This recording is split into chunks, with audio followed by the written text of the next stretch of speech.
Good morning to all of my students. Myself, Mr. Dibyendu Mondal, Assistant Professor of Mechanical Engineering Department of Greater Kolkata College of Engineering and Management under JIS Group. In this pandemic situation, I am delivering my lecture through online mode and my video is uploaded in YouTube. Good morning. Today, I am discussing about fluidized bed combustion. Actually, a fluidized bed may be defined as the bed of solid particles behaving as a fluid. The principle of FBC system is given below. When a gas is passed through a packed bed of finely divided solid particles, it experiences a pressure drop across the bed. At low gas velocities, this pressure drop is small and does not disturb the particles. But if the gas velocity is increased further, a stage is reached when particles are suspended in the gas stream and the packed bed becomes a fluidized bed with further increase in gas velocity. The bed becomes turbulent and rapid mixing of particles occur. In general, the behavior of this mixture of a solid particles and a gas like a fluid, burning of a fuel in such a state is known as fluidized bed combustion. On the distributor plate are fed and the fuel and inert material dolomite and from its bottom air is supplied. The high velocity of air keeps the solid feed material is suspending condition during burning. The generated heat rapidly transferred to the water passing through the tube immersed in the bed and generated steam is taken out. During burning, the sulfur dioxide formed is absorbed by the dolomite and prevents its escape with the exhaust gases. The molten slag is tapped from the top surface of the bed. The primary object of using the inert material is to control the bed temperature. It accounts for 90% of the bed volume. It is very necessary what the selection of an inert material should be done judiciously as it remains with fuel in continuous motion at high temperature to the tune of 800 degrees centigrade. Moreover, the inert material should not disintegrate coal, the parent material of the bed. Flue gases, walls, this is the steam and bubble, heat absorbing tubes, okay, fuel and dolomite. Another one is the distributor plate, water, ash overflow. Okay, here basic FBC system. Okay, flue gases and this is the wall, steam, bubble and heat absorbing tube. The cost economic, so this is the actually schematic diagram of basic FBC system. Now the best economic shows that saving of about 10% operating cost, okay, 10% in operating cost and 15% capital cost could be achieved for unit rating of 120 megawatt and it may be still higher for bigger units. Advantages: as a result of better heat transfer, the unit size and hence the capital cost are reduced. It can respond rapidly to changes in load demand. Since thermal equilibrium between air and coal particles in the bed is quickly established. Low combustion temperature 800 to 950 degrees centigrade inhibits the formation of nitrogen oxide like nitric oxide and nitrogen dioxide. Since combustion temperature are low, the fouling and corrosion of the tubes is reduced considerably, as it is not necessary to grit the coal very fine as is done in pulverized fuel firing. Therefore, the cost of coal crushing is reduced. Pollution controlled and combustion of high sulfur coal is possible. FBC system can use solid, liquid and gaseous fuel mix well as domestic industrial waste. Any variety of coal can be used successfully. Combustion temperature can be controlled accurately. Owing to simplicity of arrangement, small size of the plant and reduced likelihood of corrosion or erosion of gas turbine blade, the combustion in conventional system becomes unstable when the ash exceeds 48%, but even 70% ash containing coal can be efficiently burned in FBC. The large quantity of bed material act as a thermal storage which reduces the effect of any fluctuating in fuel bed ratio.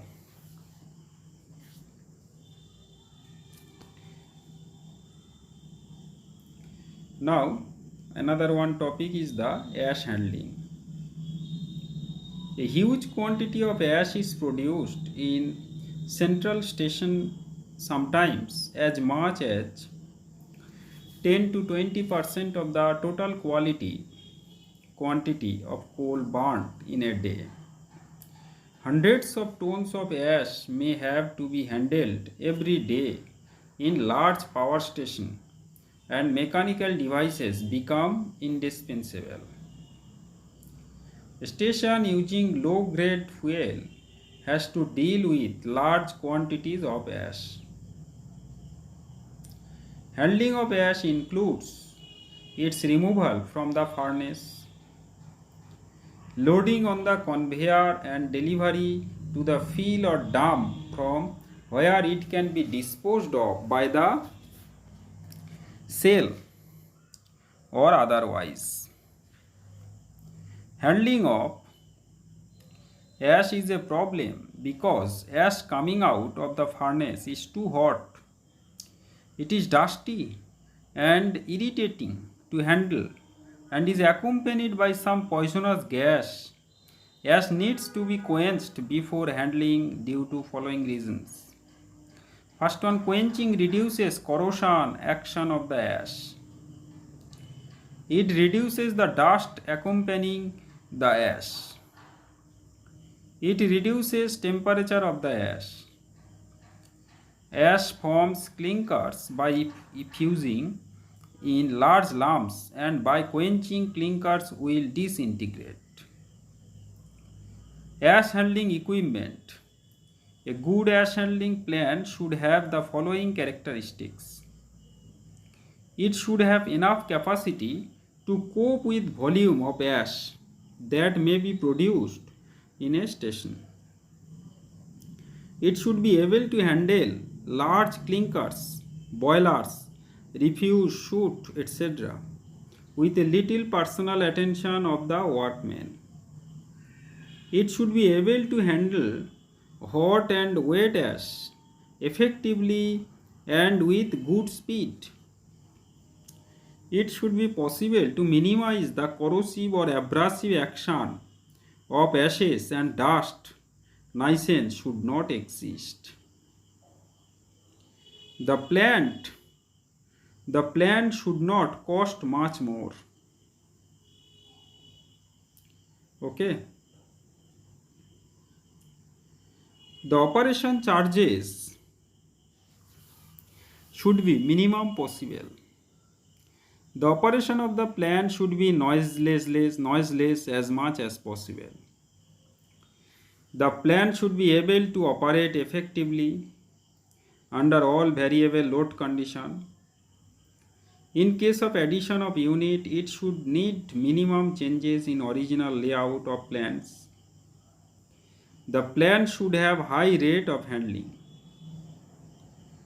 The commonly used equipments for ash handling in large and medium sized plants may comprise of bucket elevator, bucket conveyor and belt conveyor, pneumatic conveyor, hydraulic sluicing equipment, trolleys or rail car, etc. Rail cars, etc. This is the outline. This is the outline of ash disposal equipment. Ash disposal equipment. First one, ash disposal equipment. How ash is disposed: molten ash, conveyor, conveying system, okay, water slicing, pivoted bucket conveyor, pneumatic conveyor, etc. Then conveying system, discharge to hydraulic field, setting tank, dry ash pit, ash bunker, and then ash dump, RR car, barge motor truck. Okay, so that is the outer outline of ash disposal equipment. Now, ash handling system. The modern ash handling system are mainly classified into 4 groups: mechanical handling system, hydraulic system, pneumatic system, and steam jet system. First one, dust collection. Actually, dust collection, here the products of combustion of coal fed fire contain particle of solid matter floating in suspension. These may be smoke or dust. If smoke, the indication is that combustion conditions are faulty and the proper remedy is in the design and management of the furnace. If dust, the particles are mainly fine ash particles called fly ash, intermixed with some quantity of carbon ash material called cinder.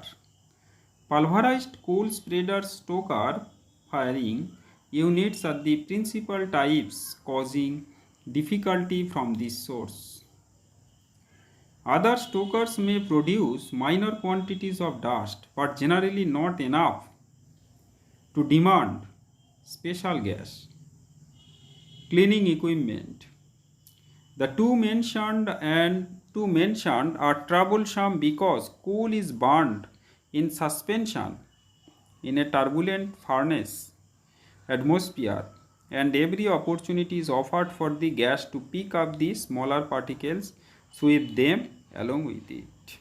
Now,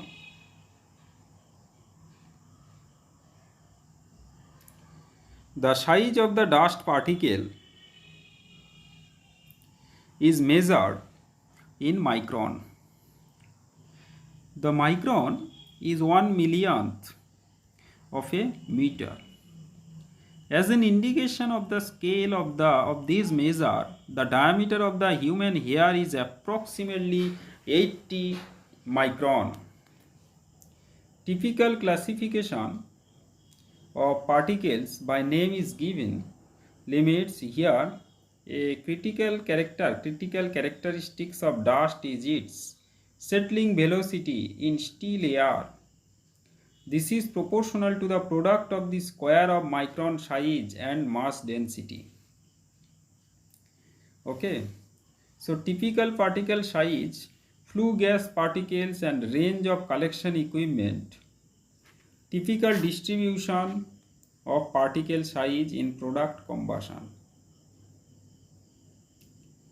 Removal of smoke. Actually, smoke is produced due to the incomplete combustion of fuel. Smoke particles are less than 1 micron in size. The smoke disposal to the atmosphere is not desirable due to the following reasons. First one, smoke is produced due to incomplete combustion of coal. This will create a big economic loss due loss of heating value of coal. A smoky atmosphere is unhealthy. Smoke corrodes the metal, darkness, the paints and gives lower standard of cleanliness. In order to check the nuisance of smoke, the coal should be completely burnt in the furnace.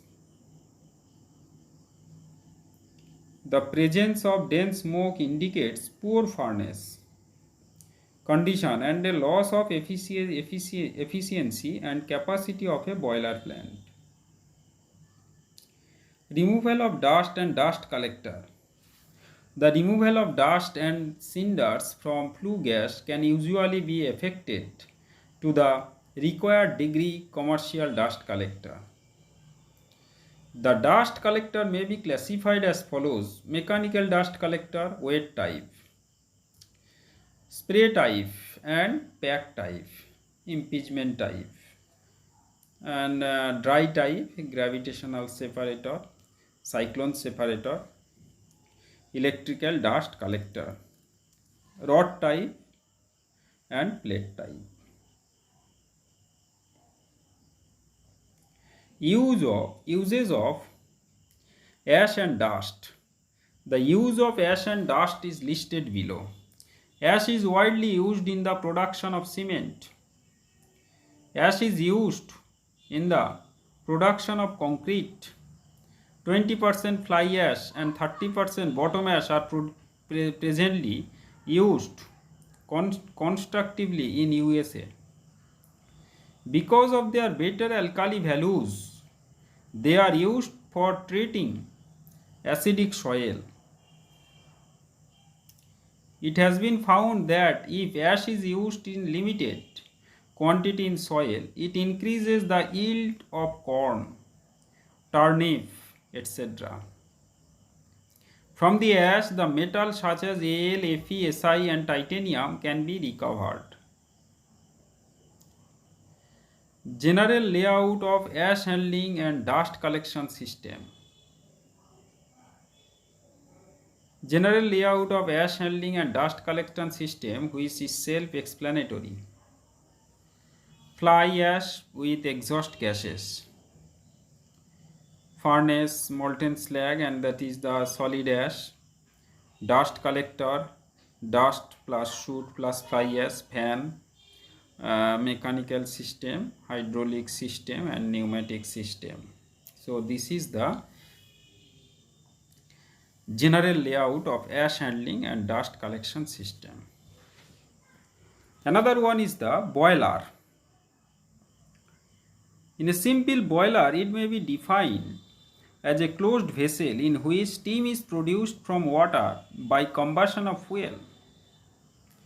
According to American Society of Mechanical Engineers, a steam generating unit is defined as a combination of apparatus for producing, furnishing or recovering heat together with the apparatus for transferring the heat so made available to the fluid being heated and vaporized. The steam generated is employed for the following purposes: for generating power in steam engine, steam turbine, in the textile industries, for sieging and bleaching, etc., and in many other industries like sugar mills, and chemical industries. For heating and building in cold weather, and for producing hot water for hot water supply.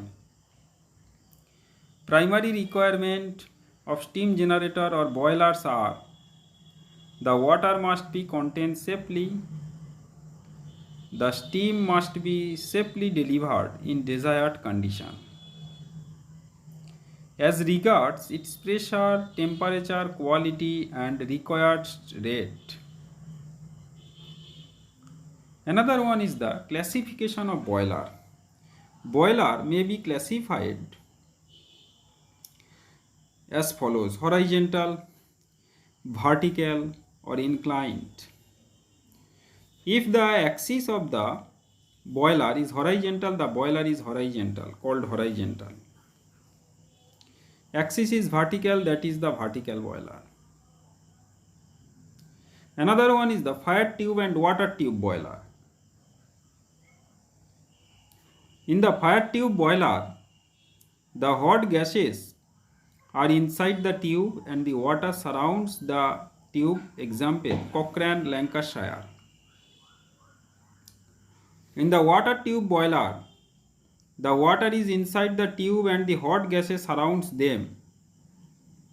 Example, Babcock and Wilcox, Starling, this one.